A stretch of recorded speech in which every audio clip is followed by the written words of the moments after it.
Assalamualaikum warahmatullahi wabarakatuh. Perkenalkan, nama saya Muhammad Teja dengan NIM 2051022727. Saya dari Prodi Teknik Sipil angkatan 2020 kelas B. Nomor 1. Terdapat 4 unsur mutlak yang diperlukan dalam terbentuknya suatu negara. Yang pertama, wilayah atau daerah kekuasaan. Yang kedua, rakyat atau penduduk. Yang ketiga, pemerintahan yang berdaulat. Yang keempat, pengakuan dari negara lain atau unsur deklaratif. 2. Jelaskan tentang apatrid, bipatrid, dan multipatrid. Apatrid adalah seseorang yang tidak memiliki status kewarganegaraan. Bipatrid merupakan kondisi saat seorang penduduk mempunyai dua macam kewarganegaraan sekaligus atau dikenal sebagai kewarganegaraan ganda. Multipatrid adalah seseorang yang memiliki dua kewarganegaraan. Hal ini terjadi jika orang yang tinggal di negara A menikah dengan orang yang tinggal di negara B, dan negara A dan B menganut asas Saguinus. Mereka pindah ke negara C yang menganut juga asas Saguinus dan melahirkan seorang bayi. 3. Terdapat 3 komponen sistem pertahanan negara, yaitu komponen utama, komponen cadangan, dan komponen pendukung. Silahkan jelaskan dan berikan contohnya.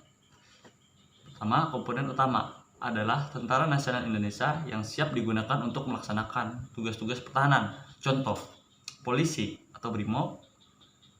2. Resimen mahasiswa. Yang ketiga, Satuan Polisi Pamung Praja atau Satpol PP. Yang keempat, Perlindungan Masyarakat, Linmas atau Hansip. Yang kelima, Satuan Pengaman atau Satpam.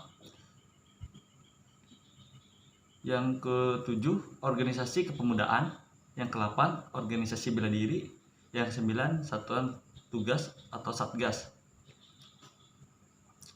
Komponen cadangan adalah sumber daya nasional yang telah disiapkan untuk dikerahkan melalui mobilitas guna memperbesar dan memperkuat kekuatan dan kemampuan komponen utama. Contohnya, sumber daya manusia atau warga negara, sumber daya alam, sumber daya buatan, dan Sarpranas.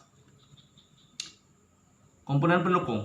Komponen pendukung adalah sumber daya nasional yang dapat digunakan untuk meningkatkan kekuatan dan kemampuan komponen utama dan komponen cadangan. Sumber daya buatan adalah sumber daya alam yang telah ditingkatkan daya guna untuk kepentingan pertahanan negara. Contohnya adalah paramiliter. Yang kedua, tenaga ahli profesi. Yang ketiga, industri. Yang keempat, sumber daya alam buatan dan prasarana. Yang kelima, sumber daya manusia. Nomor 4. Jelaskan apa perbedaan dan persamaan antara hak kita sebagai warga negara dan hak asasi manusia.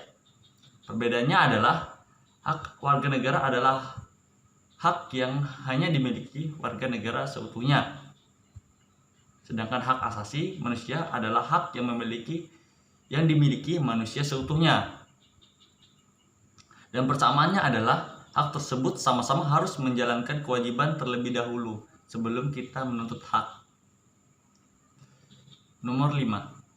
Bagaimana pendapat saudara tentang keberadaan pulau-pulau kecil yang belum berpenghuni?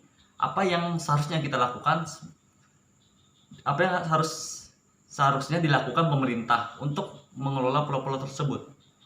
Menurut saya ada 3 pendapat, yaitu pertama,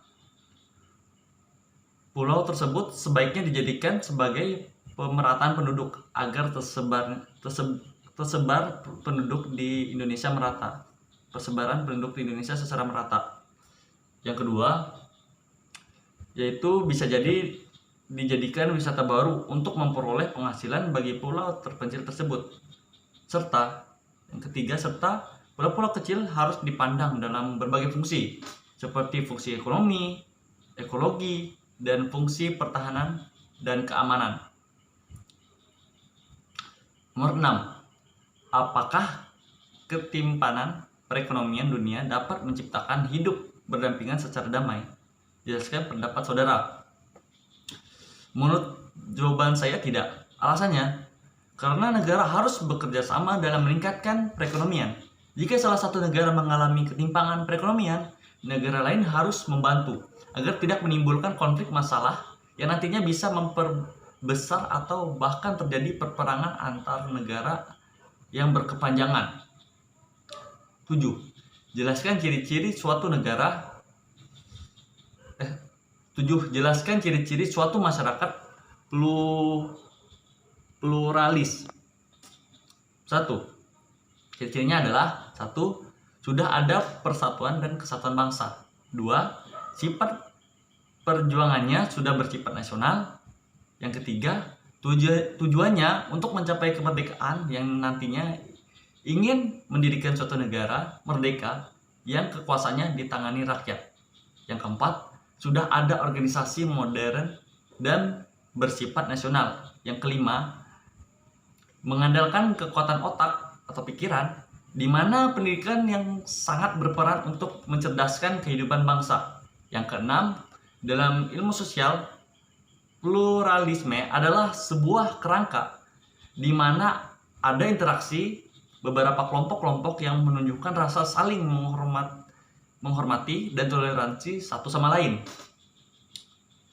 Dan yang terakhir, mereka hidup bersama, koeksistensinya, serta membuahkan hasil tanpa konflik asimilasi. Yang soal terakhir nomor 8, berikan bukti-bukti bahwa ekonomi daerah mampu meningkatkan kesejahteraan rakyat. Yang pertama, masyarakat dapat mengatur sendiri kemajuan maupun perkembangan daerah tersebut tanpa ada implementasi dari pemerintah pusat. 2. Mampu meningkatkan daya saing dengan memperhatikan prinsip demokrasi di daerah tersebut. Dan yang terakhir, meningkatkan kualitas sumber daya manusia di daerah tersebut.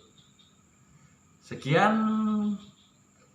jawaban saya tentang tugas yang sudah diberikan.